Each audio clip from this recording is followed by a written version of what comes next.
Hey everyone, welcome back to the SecureChat Podcast for episode 3. Today we'll be talking about accelerating your time to value in Azure. Today I'm joined with Jonathan Tetlak, Joshua Grove, and Jonathan Weber. How are you guys doing? Can you take a moment to introduce yourselves? Yeah, sure. Hey, Jon Weber, Director of Advanced Solutions.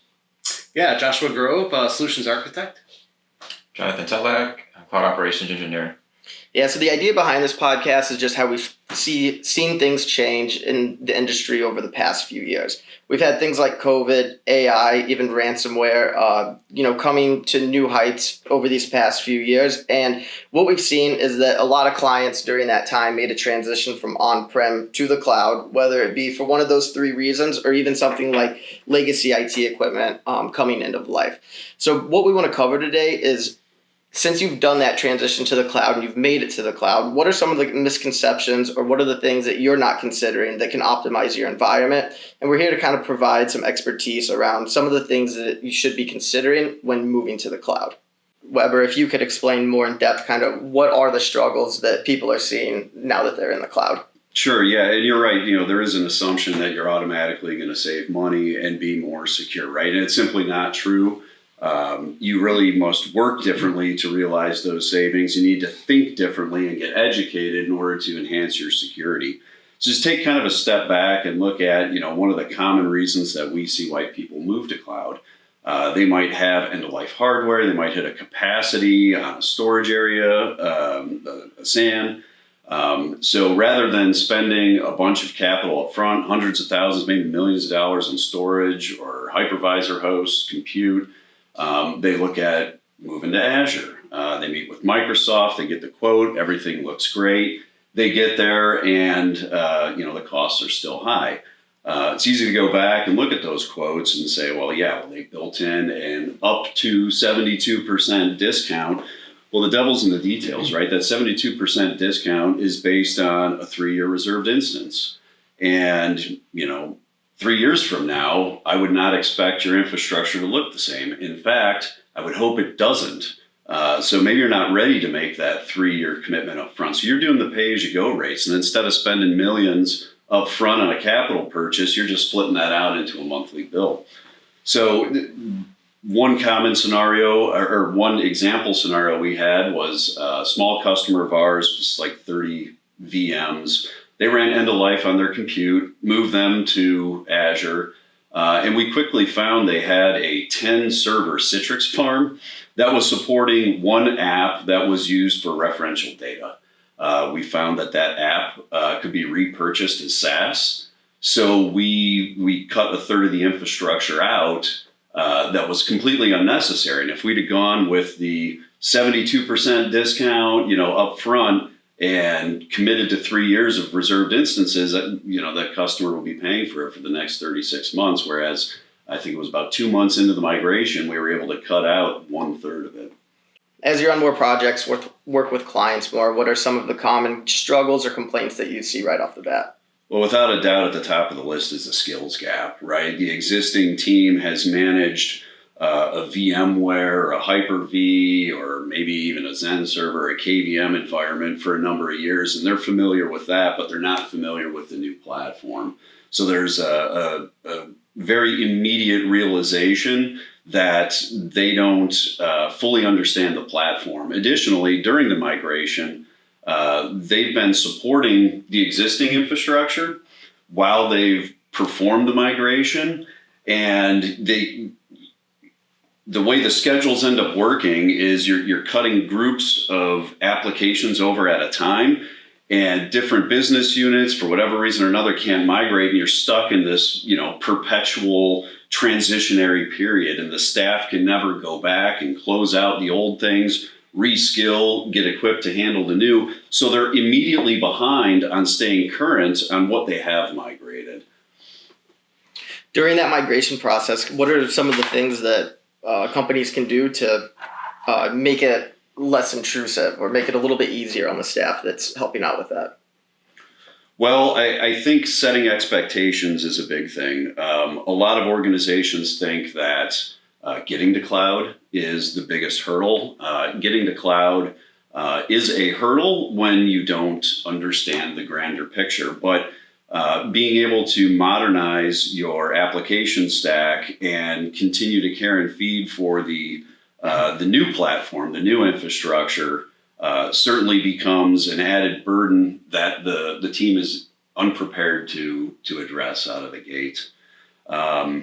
The other gaps are financial accountability, which is kind of ironic because it's one of the things that cloud brings to the table. Traditional IT, you have an on-prem data center, colo space. You've got one big IT bucket. Your compute and storage is shared across business units, applications, departments. Now that you're in cloud, you can start getting a more a granular cost allocation for the different resources that better aligns IT with the business, which is ultimately the top level goal there. So different business units understand what their digital products cost. It's not commingled across internal infrastructure or across different business units. Yeah, so it seems like once a client gets to the cloud, they can have trouble realizing how to optimize it or some of those cost savings just based on the fact that there's so much to do to get it set up that, and they also don't have the knowledge to optimize it from the very beginning. What are some of the things that we can assist with or that you've seen ways to assist when an IT team is trying to go through the migration, get everything into the cloud, but then also kind of help them see the efficiencies of it and some of the optimizations they can do? So what we have seen in larger organizations specifically is to address the skills gap specifically, they'll do like a VMware overlay, right? Give their administrators and engineers a familiar interface that they're comfortable with, that doesn't require a retooling, reskilling, so they can continue to operate in the same ways.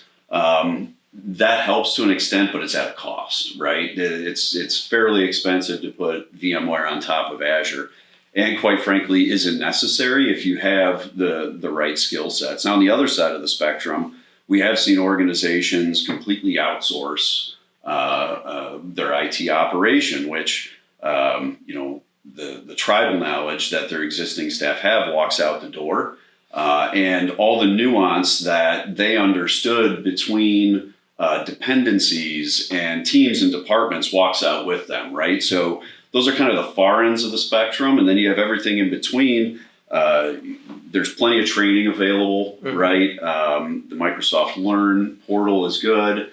There are sandboxes you can make available to your staff, but there's a cost to all that too, right?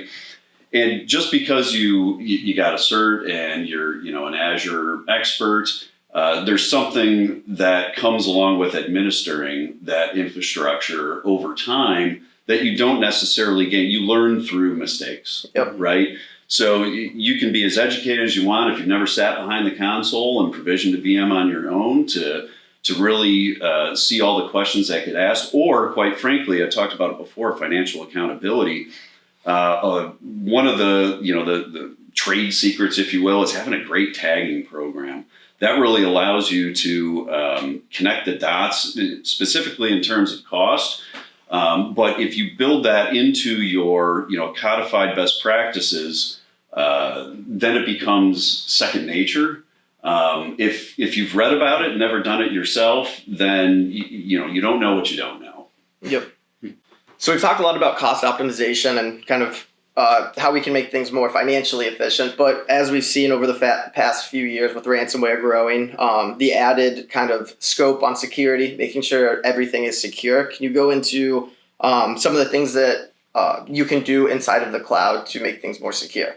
If you don't understand the platform and you migrate to Azure, you could unwillingly leave yourself open and vulnerable. There's a whole cloud security posture management, security practice around hardening these gaps.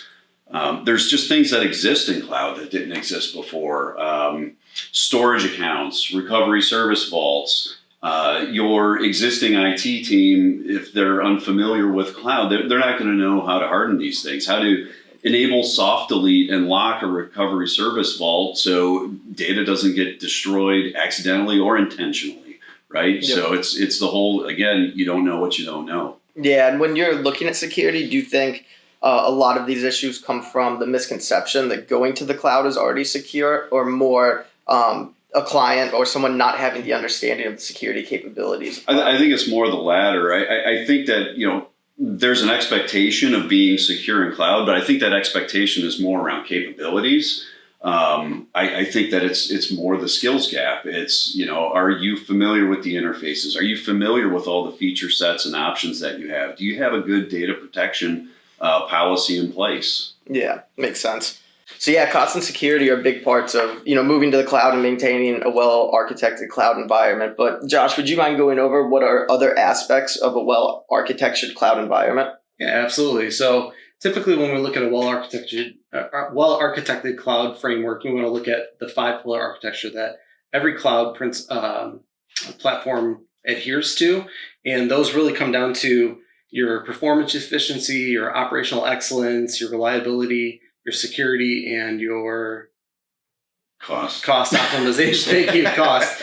And those are the things that across the board we try to look at. So when a customer is focused specifically on reliability, we're going to look at what are the performance characteristics of each of the workloads, or their different aspects of are they operating at the most efficiency possible? Are they lagging behind in current technology? Is there certain things that we need to look at that we need to help them address? Perfect. So when you're going through these 5 different categories, is it different between each client, or is it a part of the assessment where you decide which of these categories you're going to focus on?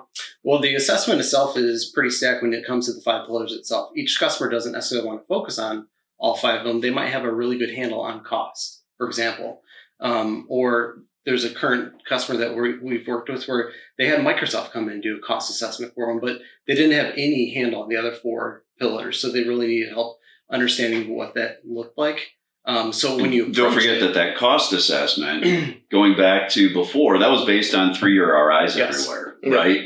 And unfortunately, they went and bought a lot of these 3-year RIs. Now they're a growing organization, so as they revamp their application stack and take some of these VMs down, they're at the same time spinning up more infrastructure that they can apply those RIs for.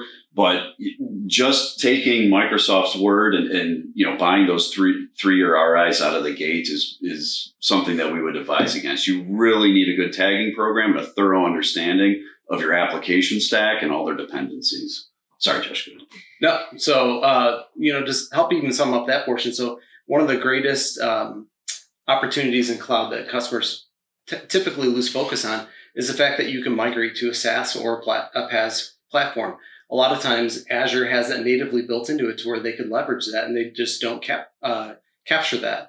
And so a good example is with SQL Server. You no longer need to run a SQL Server on-premise or even in Azure, because there's 2 different platform options that you can do. You can do a managed instance, or you can do SQL database. And that typically will meet all the customer's needs, but they just don't know that. So when we look at a 5-pillar assessment, we're going to look at everything from their application stack to, do they know who the application owners are?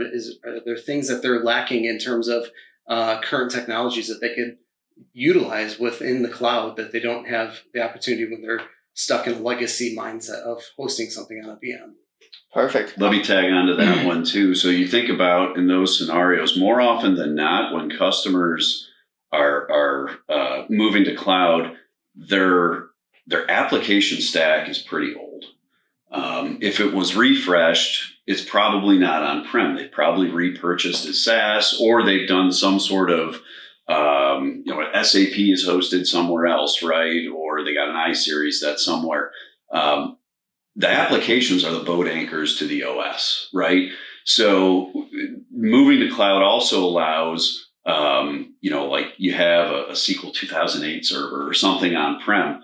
Well, let's not just move that problem somewhere else. Let's address that now. Now it's a little bit of out of order that we're talking about here today, but it's one of those hidden nuggets that customers kind of overlook sometimes. But once we do get to cloud and it is there, don't buy that 3-year RI. Let's get rid of that 2008 server. Let's move it to a managed instance or a PaaS offering. Yeah, so during the introduction, Weber briefly touched on security, but I was wondering if you could give a more detailed example of some of the security offerings that you get once moving into the cloud. Yeah, one of the greatest values that you have in cloud is being able to capitalize on their native tools that they already have built into. Specifically with Azure, you have Defender for Cloud. Defender for Cloud is different modules that can protect each of the different aspects of technology. So if a customer already has antivirus on the virtual machines, they don't necessarily need to have Defender for Cloud for the virtual machines. But what is protecting your storage accounts? What's protecting your key vaults? What is protecting APIs that are querying all these services to provide you the monitoring and the telemetry that's backing up your data? So there's different areas that they can capitalize on that you can't cover with your native tools from other third-party vendors. So Tetlak, can you go into the experience you've had on some of the projects you've been on? What are some of the things that you've done or you've seen that have helped with the cost optimization? So for cost optimization, first and foremost is a robust tagging program, as Weber mentioned. You want to make sure that's planned ahead and everything is specified and agreed upon ahead of time, and everything is tagged appropriately, and then you can feed that into whatever system you're monitoring with.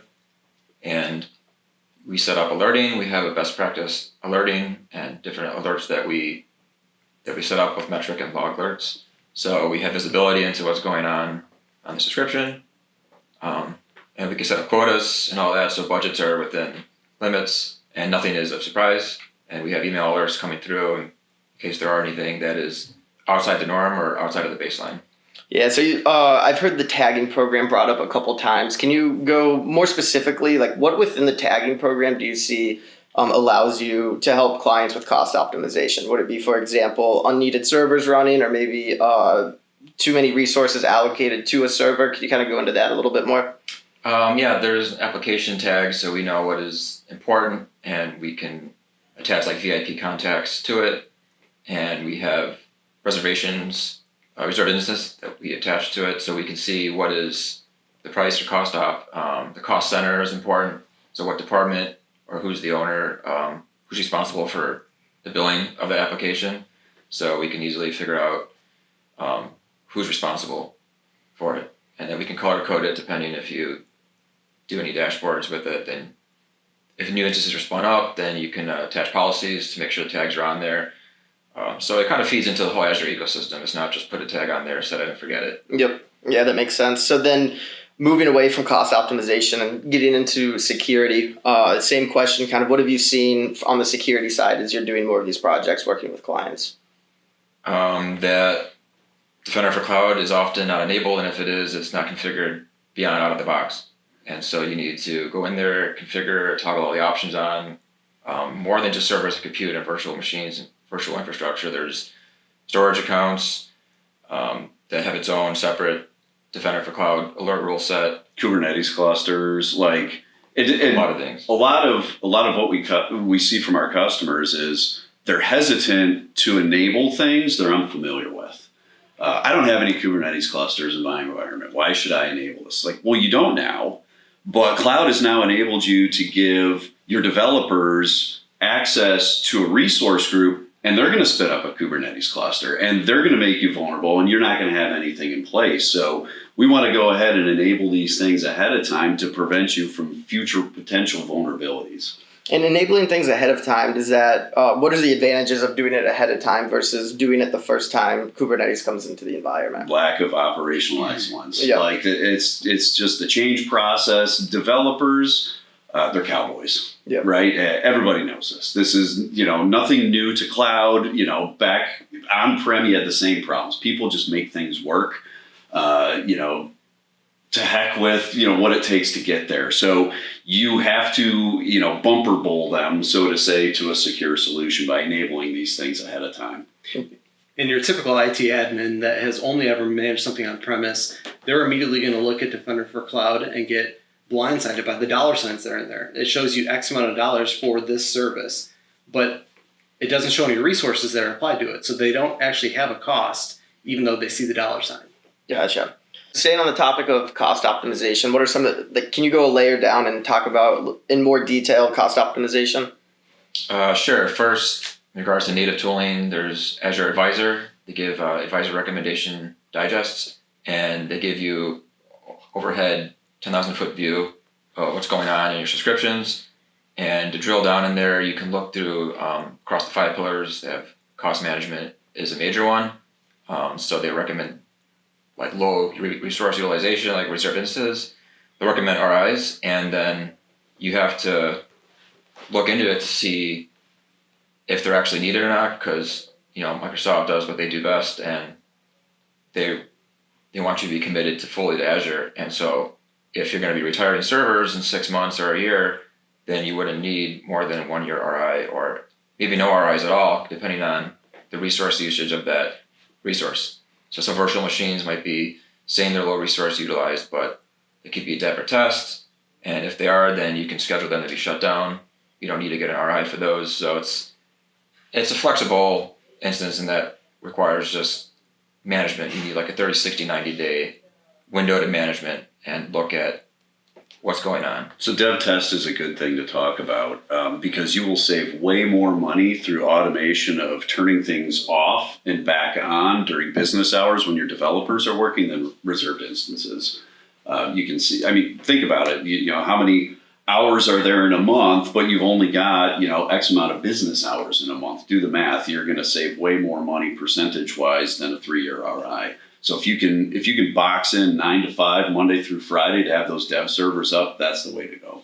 Makes sense. So going kind of back to the advisor recommendations, I've heard of them, I know of them, but I obviously do not work with them in the day-to-day. So at what level can you trust an advisor recommendation, or is there still a role that knowledge plays into this, that you need to be able to look at it, consider it with the rest of the environment, and figure out if that's something that you need to move forward with? They're trustworthy so far as they tell you what resources are currently being utilized or underutilized. But for instance, let's say if you have a virtual machine that you decommission but don't delete the VHD disks with, then they'll linger behind, and those are artifacts in the subscription.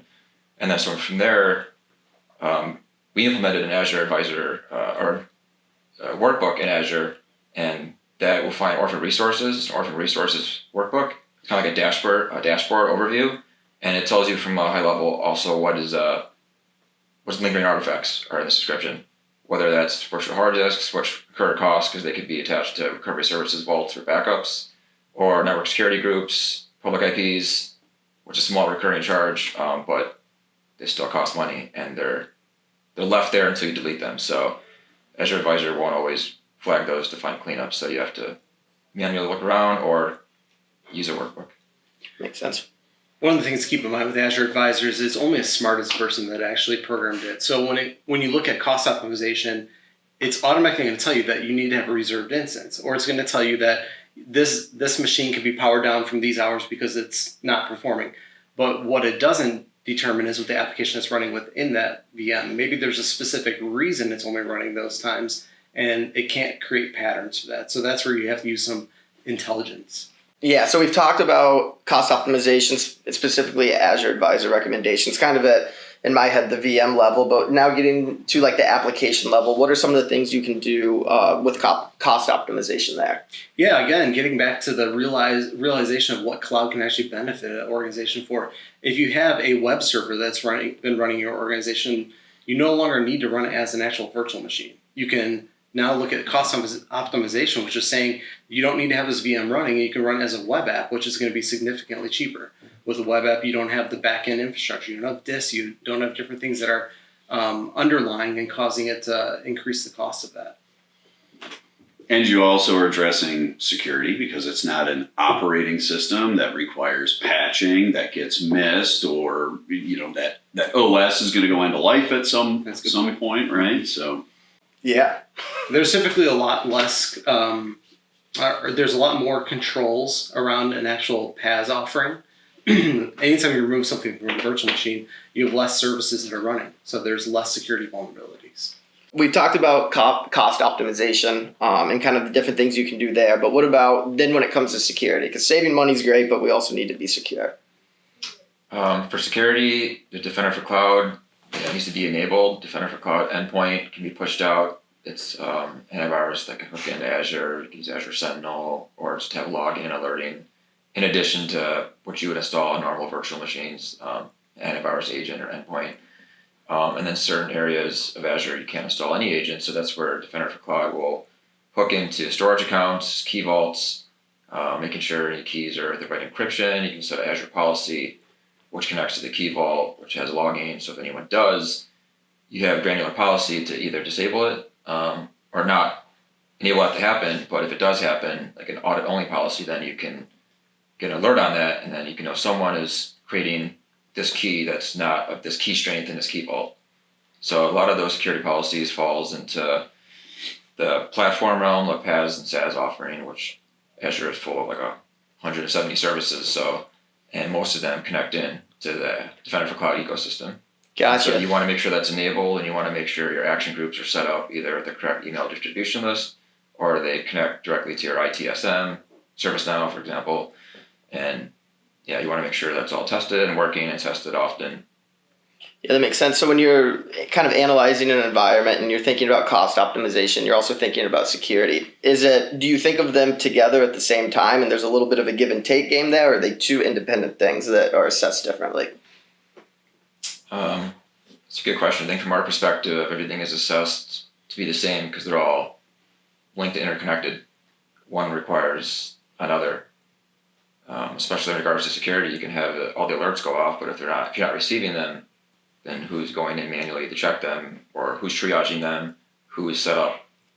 You need all that figured out, whether internally or a SOC team does it or doesn't matter. But it'll get verbose and noisy. But so you have to trim those alerts down to figure out what you want enabled, what you're taking action on, and across descriptions and across enterprise service landing zones, then it becomes even more of a sprawl, but it's pretty easy to get a handle on it once you have everything set up. One of the things that Tetlak had brought up earlier was the fact that Azure Advisor will show you your data for all 5 pillars. So when you look at security, it can tell you if you're, a good example again is with a web app. If you're running a web app that's only running on HTTP and not HTTPS, it's going to tell you that, hey, you're running insecure protocol. So we can leverage Azure Advisor from an operational standpoint to help secure the environment and harden those requirements. And Azure Advisor will tell you when you have exposure for a certain storage account in this region. It will tell you to close any public access to it, and you can attach private endpoints, service endpoints to it. So only things on the Azure service fabric will talk to each other. And if you do need to expose it, you can put it behind an Azure firewall or a different firewall in NBA, and those alerts, those advisor recommendations will go away and your score will improve. But not everything is captured by Azure Advisor, and that's when you can leverage third-party tooling that we use, which generates a more robust report that we can cross-reference with Advisor. Yeah, you brought... Yeah, so one key thing that I want to stress... I'm sorry? Score? No, actually. So the things that we're talking about, cost and security, these aren't one-time things. It's not like, okay, I'm going to implement a tagging program, I'm going to run a report, I'm going to tune this thing.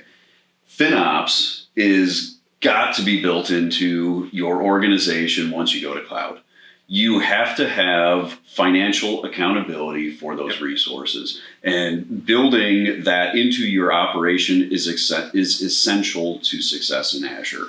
Additionally, security. Same reasons, right? You can revisit it once, but as soon as developers get in, start tinkering, you brought up, the Azure Advisor recommendation around a web app, right? Well, what if somebody toggled TLS down to 1.1? It's like there are minimum best practices that need to be applied.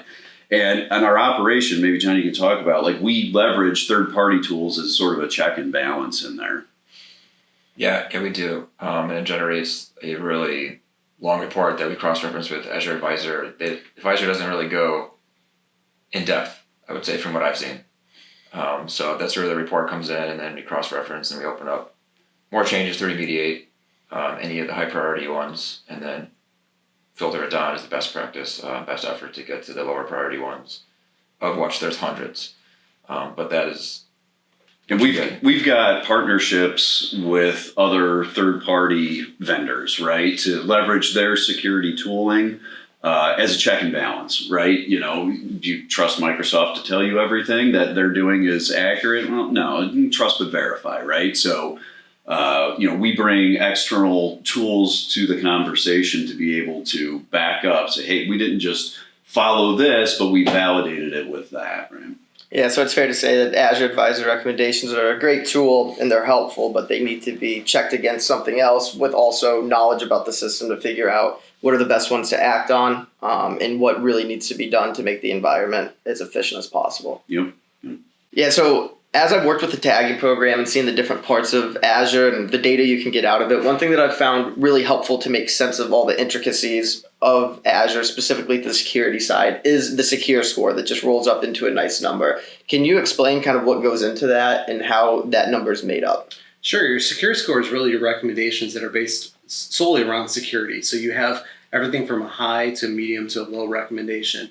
And the things that can feed those are, a good example is Azure disk encryption. If your disks are encrypted with Azure disk encryption, that really is the best type of encryption possible. Whereas the default is just SSE with PMK. And that might be a medium recommendation. So both of those two are going to play into your secure score. One of them is going to boost that number higher. The other one's going to make it just a little bit lower. But really, from an operational standpoint, and Tetlak can attest to this, is you want to see that number increasing pretty much month over month. And Azure allows you to have a secure score snapshot over time. That could be a 3, 6, 9 months, whatever. It allows you to go back in time and see what your secure score is, so you can validate that you are actually doing things better and that you can continue to improve upon these recommendations. Because keep in mind, these recommendations don't ever just go away. There's always new recommendations, especially as new security vectors are out there causing additional chaos in the industry. Awesome. Thanks for that explanation. So we've talked a lot about cost optimization and security. What are some of the other ways that RKON can get involved and help out with this? Sure. Well, the easiest way is to get us engaged for an Azure First Pass assessment. It's free. Takes us a couple hours. We'll show you our findings when we're done, but we got about a 15-point checklist that we run through, looking at your resources, looking at how mature the landing zone is, how scalable it is. Do you have management groups and different role-based access controls put in place, budgets, backups, DR? So that's probably the easiest way to get us involved. From there, typically we will see there are some issues that need to be addressed, right? So we can do a small consulting engagement and get things trued up, or we can do a deep dive on the 5-pillar assessment where we really get into your working with your governance teams and making sure that you're adhering to your compliance officers' requirements, right?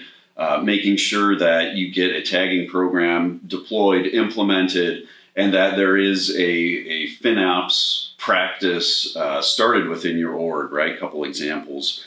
Or we can, do a combination of the two and relook at, what's the application stack? Is there possibilities to replatform or to repurchase a SaaS, so we can, further reduce your cost?